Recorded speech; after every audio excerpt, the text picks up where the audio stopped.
मुझे सिर्फ अपनी जेब भरनी है, मेरा व्यवसाय बढ़ाना है, ये मानकर चलने वाले कांग्रेसी नेता रामशेठ ठाकुर इन दिनों गरीब मछुआरों के लिए परेशानी बने हुए हैं।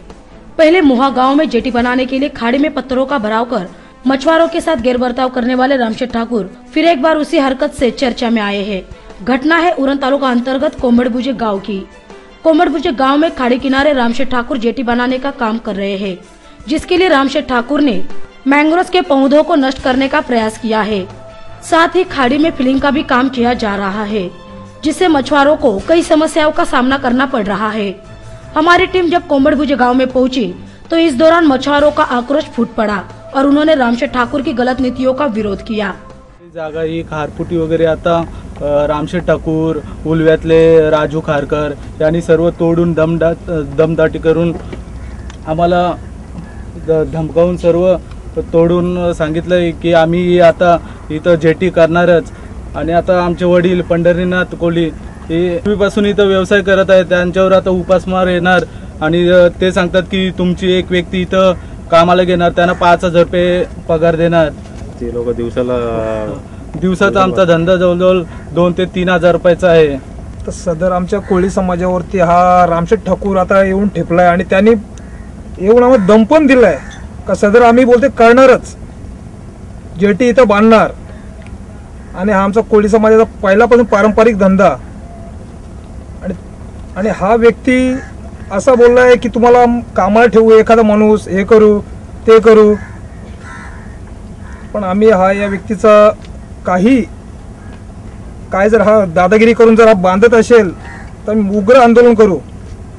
आणि हा आमचा कोळी समाजावरती यांनी मोठा अन्याय केलेला आहे, कारण की आमच्या जीवावरती निवडून येतात, इलेक्शनच्या वेळेला वोटिंग मागायला आमच्या दाराजवळ येतात आणि आता कोळी समाजाला असं वापर करतात का पहिला एकदम हे करू ते करू कोळी समाजासाठी, आणि आताच्या या पिरियडला आता ते कोळी समाजावरती उलटे झालेत आणि ते उलट त्यांच्या धंद्यावरती पोटावरती आता येऊन बसायला लागलेत।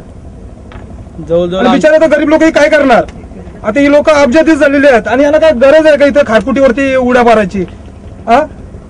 वाहनं वगैरे पूर्ण हे करून आणि बिचारे खातील कशावरती? जर घरातली व्यक्ती कोण कमवणार नाही आणि तो व्यक्ती बोलतो 5,000 देणार, 5,000 मध्ये कुत्र्याचा तरी काय होईल का? कुत्र्या तरी बिस्किट खात असेल का? काय घरामध्ये काय असेल तर नोकर असेल तो तरी हे करत असेल का?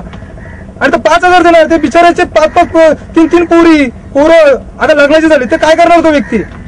आणि हा व्यक्ती बोलतो आणि रामशेठ नावाला हे करून हे करतो आणि मी करणारच अजून तो बोलतो। त्या व्यक्तीला काही शोभायला पाहिजे, त्याने या व्यक्तीने विचार करायला पाहिजे कोळी समाजाचा। कोळी समाजाच्यावरती एवढं तुम्ही मोठे झाले, तो व्यक्ती बोलतो मी इथली अनुमती आणली, पोर्टरेसची आणली, याची आणली। अहो तुम्ही पोर्टरेसची आणा, कुठले आणा, पण वडलो पाहिजे आम्ही हे धंदा इथं करतो हे, आणि पोर्टरेसचे अधिकारी वगैरे त्यांना सामील होऊन आणि त्यांना खायला घालणार, हे करणार, आणि बिचारे आमच्या कोळी समाजाने एखादी झाडं कुठे तोडली तर त्याला आत टाकणार।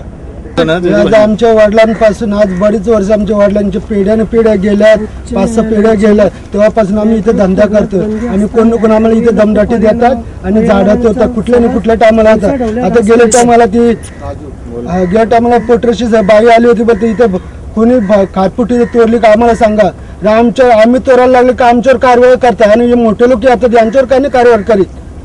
आम्ही गरीब लोक कुठे जाऊन या खाणार कुठं, काय करणार कुठं? यांच्यावर काय नाही तुम्ही अधिकार करा। पोट्रेसे साहेब त्या दिवशी मला पण आम्हाला बोलत होते का आम्ही इथं हे करू, आम्ही तुम्हाला काय करायचं ते करायचा। मग आम्ही कुठे जाणार? तुम्हीच आमच्या गरिबांना तुम्ही दमदाटी या लोकांना काय नाही तुम्ही कारवाई करा यांच्यावर।